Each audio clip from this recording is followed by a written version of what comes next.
Bom dia, graça e paz do Senhor Jesus, aqui seu amigo João Almeida, entrando para os nossos 5 minutos com Deus. Continuando, João capítulo 11, parte 4 agora. Jesus ressuscita o seu amigo. Jesus, pois, movendo-se outra vez muito em si mesmo, ou seja, chorando por dentro, veio ao sepulcro, e era uma caverna e tinha uma pedra posta sobre ela. Disse-lhe: tirai a pedra. Marta, irmã do defunto, disse-lhe: Senhor, já cheira mal, porque já é de 4 dias. Disse-lhe Jesus: não tenho te dito que se você crer, você vai ver a glória de Deus? Tiraram, pois, a pedra de onde o defunto jazia, e Jesus, levantando os olhos para cima, disse: Pai, graças te dou por me haveres ouvido. Eu bem sei que sempre me ouves, mas eu disse isso por causa da multidão que está em redor, para que creiam que tu me enviaste. Tendo dito isto, clamou com grande voz: Lázaro, sai para fora. E o que fora defunto saiu, tendo as mãos e os pés ligados com faixas e o seu rosto envolto no lenço. Disse-lhe Jesus: desligai-o e deixai-o ir. Muitos, pois, dentre os judeus que tinham vindo a Maria e que tinham visto Jesus fazer o que ele fez, creram nele. Mas alguns deles foram ter com os fariseus e disseram o que Jesus tinha feito.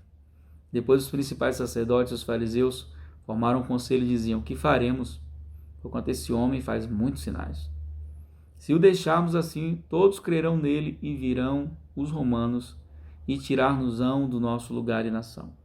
Caifás, um deles que era sumo sacerdote naquele ano, lhes disse: vós nada sabeis, nem considerais que nos convém que um homem morra pelo povo e que não pereça toda a nação.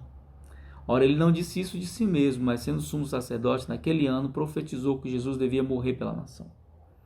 E não somente pela nação, mas também para reunir em um corpo os filhos de Deus que andavam dispersos. Desde aquele dia, pois, consultavam-se para o matarem. Jesus, porém, já não andava manifestadamente entre os judeus, mas retirou-se dali para a terra junto ao deserto, para uma cidade chamada Efraim, e ali ficou com os seus discípulos. E estava próxima a Páscoa dos judeus, e muitos daquela região subiram a Jerusalém antes da Páscoa para o purificarem. Buscavam, pois, Jesus e diziam uns aos outros, estando no templo: que vos parece? Não virá a festa? Ora, os principais sacerdotes fariseus tinham dado ordem para que, se alguém soubesse dele, denunciassem para o prenderem. Interessante demais a história do capítulo 11, como eu falei ontem. Como o enredo é construído, como a história é desenrolada, como começa com um convite para orar por um enfermo e Lázaro morre, Jesus vai lá, se emociona, chora. Aqui agora Jesus vai e ministra o milagre da ressurreição, agradece ao Pai pelo milagre. E é interessante que as pessoas religiosas, ao invés de ficarem impressionadas com o milagre, estão preocupadas com a popularidade de Jesus.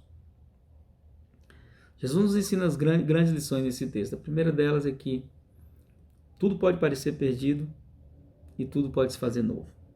Lázaro já fedia, 4 dias morto. Não havia esperança de vida nenhuma, e ali aparece Jesus e traz vida. Que os lugares mortos da nossa vida possam reviver com a presença de Jesus. Segunda lição que Jesus nos ensina grandemente, é que você tem que obedecer à voz do Pai, independente do que as pessoas vão querer fazer. Aqui Jesus é confessado por um homem sem saber nem o que ele está falando, como sacrifício para resgatar a todos. Muitas vezes Deus vai agir e é aquelas pessoas que às vezes falam mal de você que vão te abençoar, sem saberem que estão sendo usadas por Deus. Caifás fez isso. Liberou a bênção sobre Jesus sem saber, porque a morte de Jesus não era um prejuízo para ele. Era o ato remidor que iria nos salvar. Então, Lázaro vive, milagre acontece, a ressurreição se estabelece, nos ensinando que não existe nada na nossa vida, absolutamente nada, que esteja perdido se Jesus está conosco. Ele está com você? Tá? Então fique tranquilo. Aquilo que está morto viverá. Você crê? Se você crê, você verá a glória de Deus. Vamos orar? Te bendizemos, Abba, Te louvamos nessa manhã pela ressurreição, porque o Senhor foi morto e reviveu. E não somente a tua morte nos redime, mas o poder da tua ressurreição nos sustenta. Sustenta meus irmãos, sustenta a vida deles, a casa deles. E tudo que está morto na vida deles pode voltar à vida, para que teu nome seja glorificado. Te bendizemos, te exaltamos e te glorificamos. Em nome de Jesus. Amém. Beijo no seu coração. Graça e paz.